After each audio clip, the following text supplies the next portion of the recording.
Welcome to Agent Amigos TED Talks. Today, the panopticon in your pocket, why everything you do is being recorded. This is everything you do is being recorded. Sit back, this is going to be worth your time. Imagine for a moment that you are walking down a busy city street. You're not doing anything special, just going about your day, maybe heading to work or grabbing a coffee. But as you walk, something is happening that you're not fully aware of. Every step you take is being watched. Every glance you make at a storefront is being analyzed. Your pace, your pauses, your route, all of it is being recorded. Not by a single observer, but by a network of cameras, sensors, and devices that have become as ubiquitous as the air we breathe. This is not science fiction, this is the reality of the 21st century. We live in a world where surveillance is not just possible, it is constant, pervasive, and often invisible. And the truth is, we've invited it in. We've welcomed it with open arms, trading our privacy for convenience, our anonymity for connectivity. But what does this mean for us as individuals? As a society? As a species? I'm here today to take you on a journey through the hidden architecture. Surveillance is not new. In fact, it's as old as civilization itself. The ancient Romans had their spies, the medieval monarchs had their informants, and the Industrial Revolution brought us the factory overseer. But the scale and nature of surveillance have changed dramatically in the last century. The invention of the photograph in the 19th century gave us the ability to capture moments, but it wasn't until the 20th century that recording became electronic. The first closed-circuit television systems were installed in Germany in the 1940s, and by the 1960s, cameras were popping up in banks and stores across the United States. But these were the exceptions, not the rule. They were localized, visible, and limited in scope. Then came the internet. Suddenly, we had a global network that could transmit data at the speed of light. And with it came a new kind of surveillance, digital tracking. In the early days of the web, cookies were small text files that remembered your preferences. Harm. Every time you go online, you leave behind a trail. It's like a shadow, but it's not made of light, it's made of data. This digital shadow is composed of everything you do, the websites you visit, the videos you watch, the products you buy, the messages you send, and even the ones you don't. It's a composite of your interests, your habits, your fears, and your desires. And it's growing every second. But here's the thing, you don't own this shadow. It's collected by corporations and governments, stored in massive data centers, and analyzed by algorithms. They know more about you than you might know about yourself. They know your political leanings, your health conditions, your relationship status, and your financial situation. They can predict when you're likely to get sick, when you're likely to break up, and when you're likely to buy something. This is not hyperbole. Studies have shown that Facebook can predict your personality traits more accurately than your friends and family. We love convenience. We love being able to order a pizza with a tap, find a date with a swipe, and get directions with a voice command. But all of this convenience comes at a cost. When you use a free service like Google or Facebook, you're not the customer, you're the product. Your data is the currency. And we've been paying with it every day, often without realizing it. Take, for example, the smartphone. It's a marvel of technology, a device that fits in your pocket and connects you to the world. But it's also a tracking device. It knows where you are at all times, thanks to GPS. It knows who you talk to, thanks to call logs. It knows what you type, thanks to keyboards. And it knows what you look at, thanks to cameras. All of this information is being collected, stored, and analyzed. And it's not just the tech giants. Insurance companies are using your driving data to set premiums. Employers are using social media to screen candidates. Landlords are using credit scores to decide who GE. Algorithms are everywhere. They're the invisible hands that guide our digital lives. They decide what we see on social media, what videos are recommended on YouTube, and what products are suggested on Amazon. But they're not neutral. They're designed to maximize engagement, to keep us clicking, scrolling, and buying. And to do that, they need to know us intimately. So, they learn. They learn from our behavior, our preferences, and our weaknesses. They know when we're most vulnerable, when we're most likely to make impulsive decisions, and when we're most likely to be influenced. This is not an accident. It's a business model. And it's working. We're spending more time online than ever before, and we're buying things we don't need, believing things that aren't true, and feeling things that aren't real. The algorithm knows you better than you know yourself. It can predict your moods, your opinions, and your actions. It can even manipulate them. This is a profound threat to our autonomy. If data is the new oil, then we're living in a gold rush. Companies are scrambling to collect as much data as possible, because data equals power. It equals money. The tech giants, Google, Facebook, Amazon, Apple, have built trillion-dollar empires on the backs of our personal information. They've created a surveillance economy, where our attention is the commodity and our data is the raw material. And they're not alone. Every industry is getting in on the act. Healthcare companies are using patient data to develop new treatments. Retailers are using purchase history to personalize offers. Political campaigns are using voter data to target messages. The list goes on. But here's the problem: this gold rush is unregulated.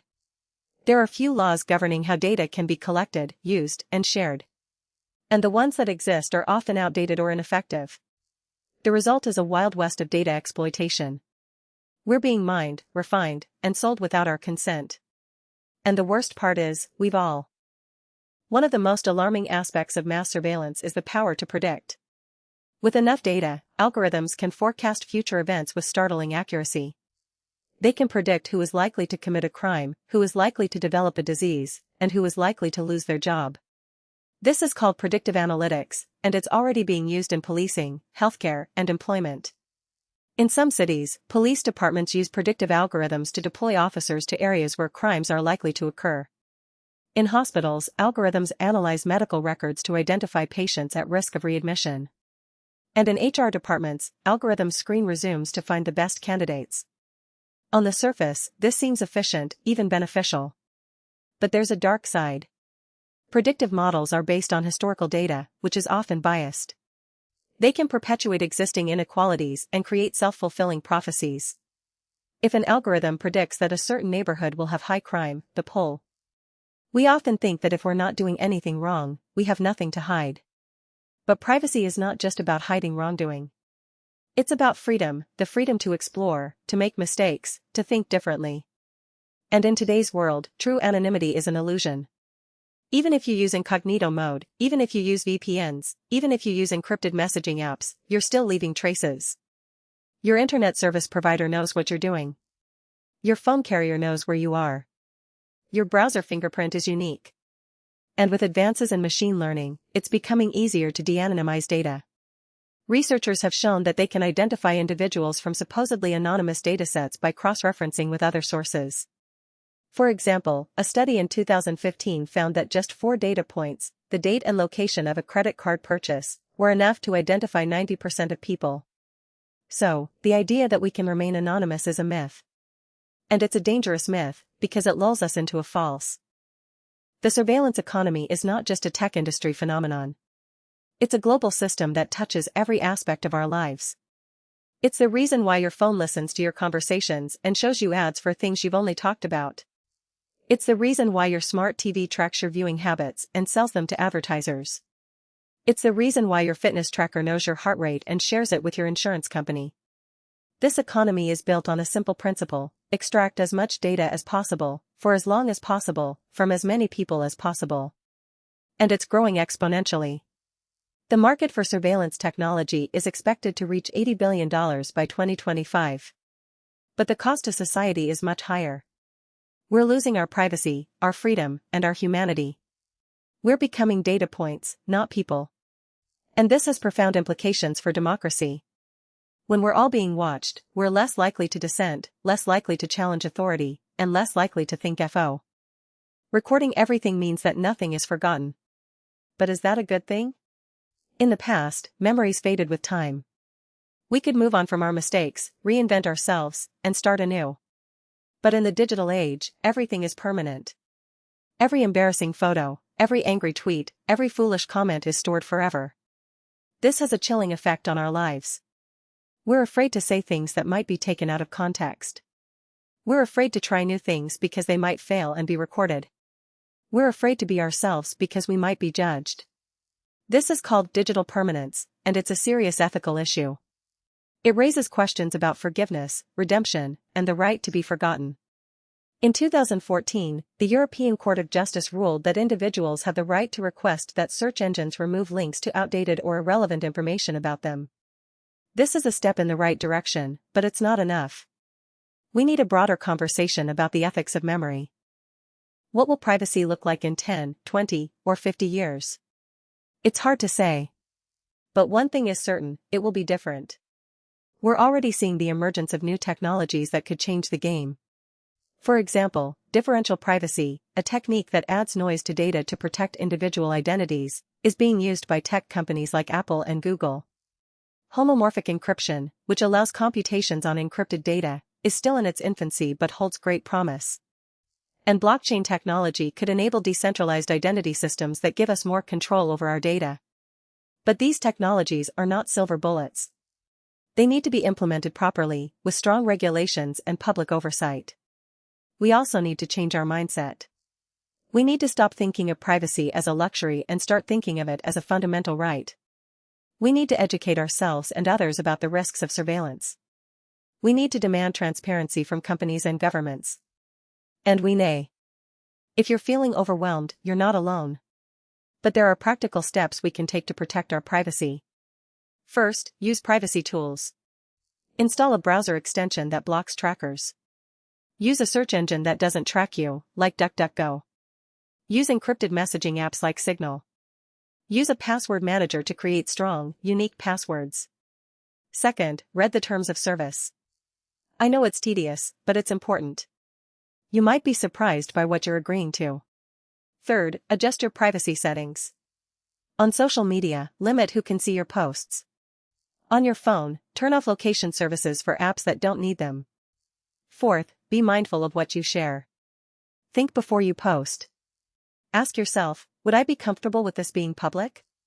Fifth, support legislation that protects privacy. Write to your representatives, vote for candidates who support digital rights, and join advocacy groups like the Electronic Frontier Foundation. Sixth, talk to your friends and family. Start. We are at a crossroads. The decisions we make in the next few years will determine the future of privacy, freedom, and democracy. We can continue down the path of passive acceptance, letting corporations and governments watch our every move. Or we can wake up and fight back. But to fight back, we need to be aware. We need to understand what's happening. We need to recognize the subtle ways in which our behavior is being shaped. We need to question the narratives we're fed. We need to be skeptical of the free services that are anything but. We need to teach our children about the importance of privacy. We need to create a culture that values human dignity over data collection. This is not a partisan issue.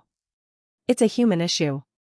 It affects all of us, regardless of our political beliefs, our socioeconomic status, or our geographic location.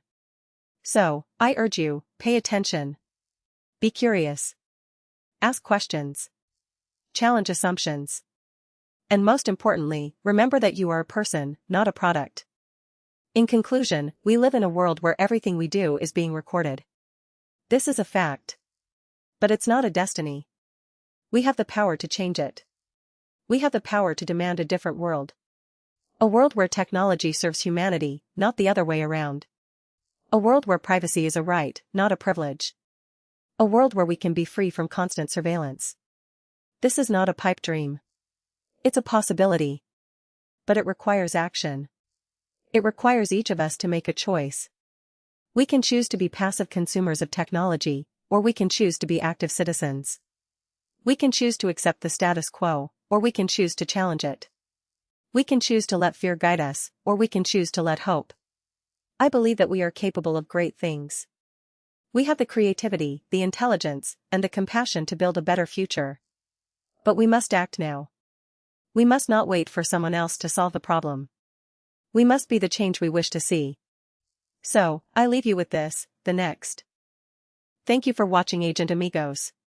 If this talk sparked something in you, hit like, subscribe to AIMUSICMAN-DB, and share it with one person who needs to hear it. Knowledge is better when it is shared. See you at the next talk.